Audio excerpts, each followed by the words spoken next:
కూటమి ప్రభుత్వం అధికారంలోకి వచ్చి ఇప్పటికే 18 నెలలు దాటిపోయింది. 2025వ సంవత్సరం కూడా ముగిసిపోతుంది.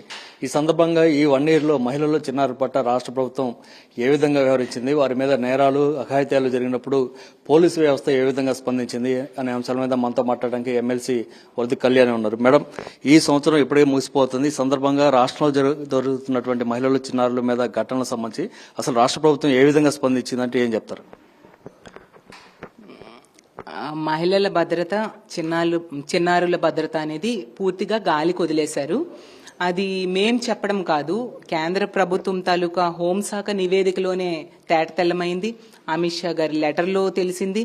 అలాగే సీఎం కలెక్టర్స్ కాన్ఫరెన్స్ లో కూడా ఇదే విషయాన్ని స్పష్టం చేయడం జరిగింది.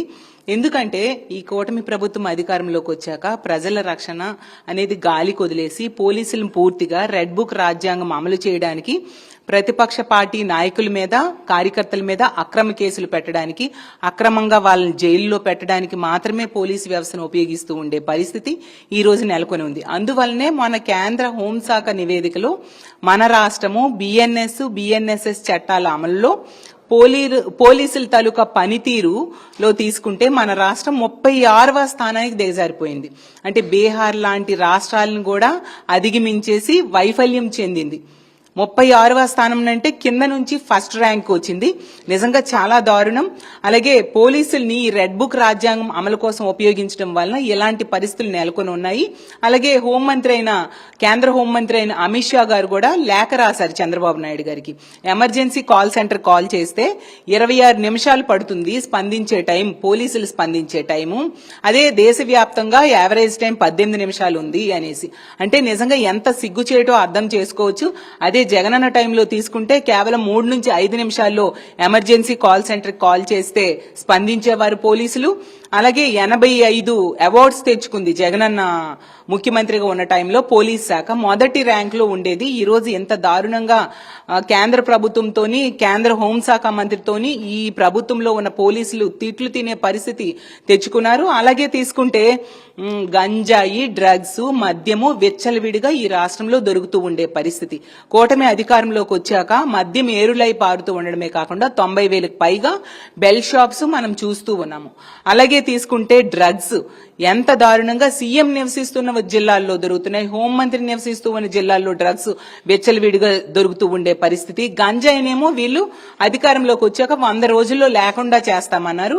ఈ రోజు ఎక్కడ చూసినా గంజాయి విచ్చలవిడిగా దొరుకుతూ ఉండడం వలన వీటన్నిటికీ యువత బానిసయ్యి మహిళల మీద, ప్రజల మీద నేరాలు, అఘాయిత్యాలు రోజు రోజుకి పెరిగిపోతూ ఉండే పరిస్థితి మనం చూస్తూ ఉన్నాం. అంటే ఒక మహిళా హోంమంత్రిగా ఉన్నటువంటి ఈ రాష్ట్రంలో అయినప్పుడు కూడా మహిళలకి, చిన్నారులకు రక్షణ లేకపోవడానికి కారణం ఏంటి, ఏం చెప్తారు? మహిళా హోంమంత్రి ఈ రోజు రాష్ట్రానికి ఉన్నారు. ఆవిడ అధికారంలోకి వచ్చాక చెప్పడం జరిగింది, మా కూటమి అధికారంలోకి వచ్చింది, మహిళలందరూ ఈ కూటమి ప్రభుత్వంలో మహిళలందరూ ప్రశాంతంగా నిద్రపోవచ్చు అని. చూసుకుంటే ఈ రోజు మహిళలు, ఏ ఒక్క మహిళకు కూడా నిద్రలేని పరిస్థితి. ఈ రోజు రోజుకి 70-80 కేసులు మహిళల మీద అఘాయిత్యాలు జరుగుతున్నాయని నమోదవుతున్నాయి. గంటకి 3-4 కేసులు నమోదవుతుండే పరిస్థితి మనం చూస్తూ ఉన్నాము. ఆవిడ ఎంతసేపు కూడా జగనన్నను తిట్టడానికే తన టైం ని వెచ్చిస్తూ ఉన్నారు తప్ప మహిళల రక్షణ, ప్రజల రక్షణ గాలికి వదిలేశారు. కాబట్టి ఈ రోజు ఇన్ని సంఘటనలు జరుగుతూ ఉన్నాయి, మహిళల మీద ఇన్ని అఘాయిత్యాలు జరుగుతున్నాయి కదా. ఏ ఒక్క సంఘటన జరిగిన దగ్గరికి వెళ్ళైనా లేదా ఆ కుటుంబానికి వెళ్లి ధైర్యం చెప్పడం గాని, ప్రభుత్వం నుంచి ఆర్థిక భరోసా ఇవ్వడం గాని ఈ మహిళా హోంమంత్రి ఎక్కడా చేసిన పరిస్థితి లేదు. ఆవిడ ఎంతసేపు కూడా ఖైదీలకు పేరోల్ ఇవ్వడం మీద దృష్టి పెడుతూ దానికి సమయం వెచ్చిస్తున్నారు.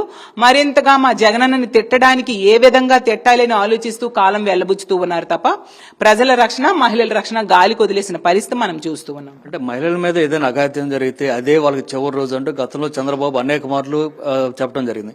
కానీ ఎక్కడో కూడా ఆ సంఘటనలు చోటు చేసుకున్న పరిస్థితి కనపడలేదు. ఎందుకని రాష్ట్ర ప్రభుత్వం ఇంత ఉదాసీనంగా వ్యవహరిస్తుంది? చంద్రబాబు నాయుడు గారు చెప్పారు, మహిళల మీద ఎవరైనా చేయి వేస్తే అదే వాళ్ళకి చివరి రోజు. పవన్ కళ్యాణ్ గారు చెప్పారు, మహిళల మీద ఎవరైనా చేయి వేస్తే వాళ్ళ తాట తీస్తాం.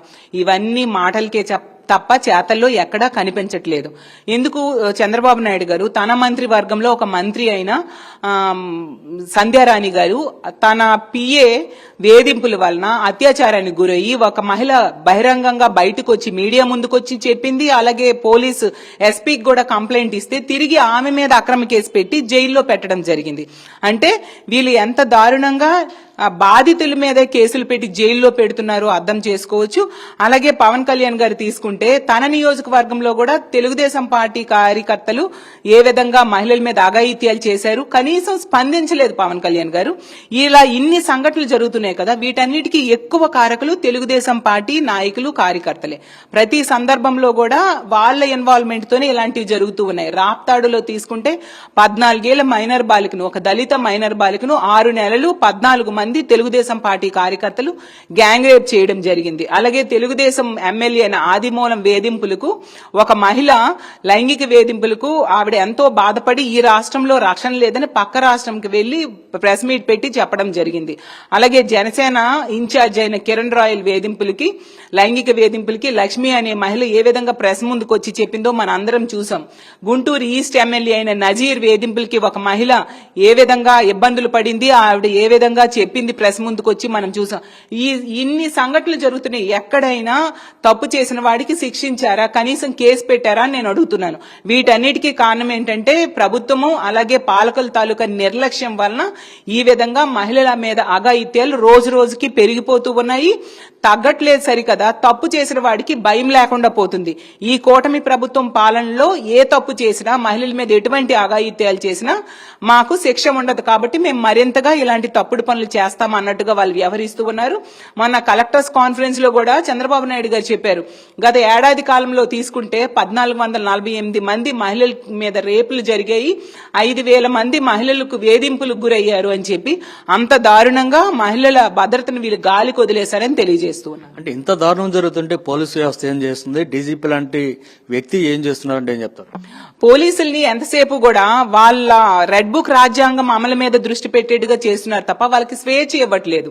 వీళ్ళు అధికార పార్టీ నాయకులు ఏం చెప్తే అదే డీజీపీ గారు గాని పోలీసులు గాని అమలు చేస్తూ ఉన్నారు తప్ప తమ సొంత నిర్ణయాలు గాని ప్రజల రక్షణ, రాజ్యాంగం ఇచ్చిన విధులు నిర్వర్తించడం మీద వాళ్ళు దృష్టి పెట్టని పరిస్థితి ప్రతి సందర్భంలో కూడా మనం చూస్తూ ఉన్నాము. దానికి మొన్న డీజీపీ గారు చేసిన వ్యాఖ్యలు, నిందితులనేమో వాహనం లేకపోవడం వలన వాళ్ళట రోడ్డు మీద నడిపించి కోర్టుకి తీసుకెళ్లారట. మన ప్రజాస్వామ్య దేశంలో ఉన్నామా, రాక్షస రాజ్యంలో ఉన్నామా? అంటే మా పార్టీ కార్యకర్తలు అయితే వాళ్ళకి వాహనాలు పనిచేయవు, వాళ్ళు నడి రోడ్డు మీద నడిపించి తీసుకెళ్తారా? అసలు ఇలాంటి రాక్షస రాజ్యంలో ఉన్నాం. పోలీసుల్ని తమ విధులు నిర్వర్తించకుండా చేయడం వలన ఈ రోజు కేంద్ర హోంశాఖ నివేదికలో 36వ స్థానానికి దిగజారిపోయింది మన రాష్ట్రం అని తెలియజేస్తూ ఉన్నాను. ఓకే, ఎలాంటి పరిస్థితుల్లో మీ వైఎస్ఆర్ కాంగ్రెస్ పార్టీ ఏం చేయబోతుంది? నెక్స్ట్ 2026 సంవత్సరంలో ఏమైనా కొత్తగా ప్రణాళికలు ఏమైనా పెట్టుకున్నారా? మహిళలు, చిన్నారుల రక్షణకు సంబంధించి మీ పార్టీ ఏ విధంగా పోరాటం చేయబోతుంది? ఖచ్చితంగా మా వైఎస్ఆర్ కాంగ్రెస్ పార్టీ ఎప్పుడు ప్రజల తరపున నిలబడే పార్టీ. ఇప్పటికీ ఇన్ని సంఘటనలు జరిగాయి. ప్రతి సంఘటనలో కూడా ఇలాంటి మహిళల మీద అఘాయిత్యాలు గాని, అత్యాచారాలు గాని, హత్యలు గాని జరిగినప్పుడు వెంటనే స్పందిస్తుంది మా వైఎస్ఆర్ కాంగ్రెస్ పార్టీ. ఆ నిందితుడికి కనీసం కేసు పెట్టడమైనా జరిగిందంటే కొన్ని సందర్భాల్లో దానికి కారణం ఏంటంటే మా వైఎస్ఆర్ కాంగ్రెస్ పార్టీ అక్కడ ఆ కుటుంబానికి అండగా నిలబడి ప్రభుత్వం మీద ఒత్తిడి తీసుకొస్తే అలాంటి సంఘటనలో మాత్రమే జరిగిందనే విషయాన్ని తెలియజేస్తూ ఉన్నాను. ఈవెన్ చంద్రబాబు నాయుడు గారు తన సొంత సర్వేలో కూడా పోలీస్ శాఖ డీ ఫంక్షనింగ్ అని వచ్చింది, పని చేయట్లేదు అని వచ్చిందంటే ఎంతగా పోలీస్ వ్యవస్థ దిగజారిపోయిందో అర్థం చేసుకోవచ్చు. రానున్న రోజుల్లో మహిళల మద్దతుతో, వాళ్ళ భాగస్వామ్యంతో ఈ ప్రభుత్వం మీద ఒత్తిడి తీసుకొచ్చి మహిళా రక్షణకు వాళ్ళు పెద్దపీట వేసేంత వరకు కూడా మా తాలూకా యాజిటేషన్ ఈ విధంగా కొనసాగుతుంది. అలాగే తీసుకుంటే వాళ్ళు మహిళలకి ఇచ్చిన ఏ ఒక్క హామీ అమలు చేయలేదు సరికదా. జగనన్న గతంలో మహిళా రక్షణ కోసం పెట్టిన దిశ వ్యవస్థను కూడా ఈ రోజు లేకుండా చేయడం వలన ఇలాంటి దురదృష్టకరమైన పరిస్థితులు నెలకొని ఉన్నాయని తెలియజేస్తూ ఉన్నాను. సో ఇది పరిస్థితి. ఖచ్చితంగా 2026 సంవత్సరంలో మహిళల రక్షణ కోసం వైఎస్ఆర్ కాంగ్రెస్ పార్టీ తరఫున పోరాటం చేస్తా ఉన్నారు. ఇప్పటికే 2025 సంవత్సరంలో పెద్ద ఎత్తున ఆందోళన కార్యక్రమాలు చేశాం కాబట్టి అనేక చోట్ల మహిళల్ని రక్షించగలిగామనేది వరదు కళ్యాణ్ చెప్తున్నారు. ఏదేమైనా ఈ రాక్షస రాజ్యంలో మహిళలు, చిన్నారులకు రక్షణ కల్పించే విధంగా తాము గట్టి పోరాటం చేస్తామని వరదు కళ్యాణ్ చెప్తున్నారు.